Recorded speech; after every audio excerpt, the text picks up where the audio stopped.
ঝলমল একটা সকাল, সুখ ছুঁয়ে থাকা আলো, খাওয়া দাওয়া আড্ডা, বন্ধুদের সাথে প্ল্যানিং করা, কতগুলো জামা হবে। এখন মনে হয় যে একটুখানি ছুটি পেলে বাইরে কোথাও ঘুরতে চলে যাই। ভাসান ডান্স এরকম কিছু একটা হয়।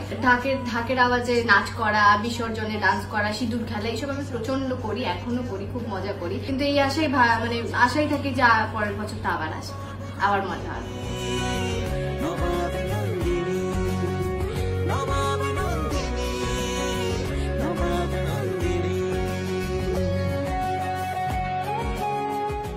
নমস্কার, আমি আপনাদের প্রিয় নন্দিনী।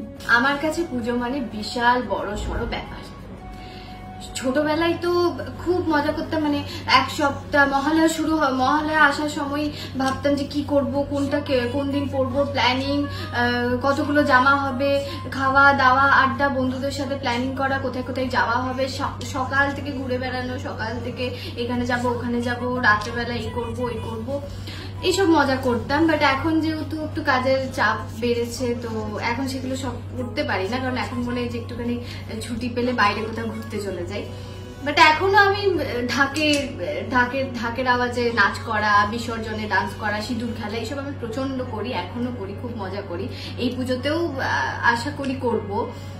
তো সেই সব নিয়ে মজা, সারাদিন বাইরে খাওয়া দাওয়া আড্ডা, মা বাবার সাথে থাকা কাটানো, এইসবই করে বেড়াই। একটা সকাল, সুখ ছুঁয়ে থাকা আলো,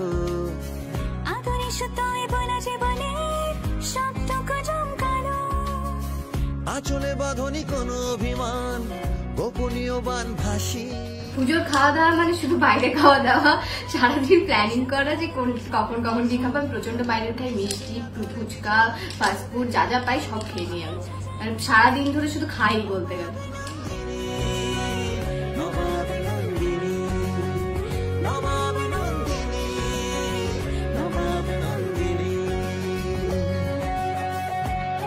বিজয়া দশমীতে বললাম সিঁদুর, মায়ের সাথে যাই, পুজো দিই, ওখানে সিঁদুর খেলা হয়, সিঁদুর খেলা খেলি। তারপরে মাকে যখন বিসর্জন করা হয় আমরা সবাই নাচতে নাচতে যাই, মানে ওই ভাসান ডান্স এরকম কিছু একটা হয়, ঢাক বাজানো হয়, প্রচন্ড নাচ করি আমরা, প্রচন্ড মজা করি। তারপর মাকে বিদায় জানাই, মনটা খুব খারাপ হয়ে যায় কারণ মাকে বিদায় জানানো হয়, কিন্তু এই আশাই থাকে যে পরের বছরটা আবার আসে, আবার মজা হয়।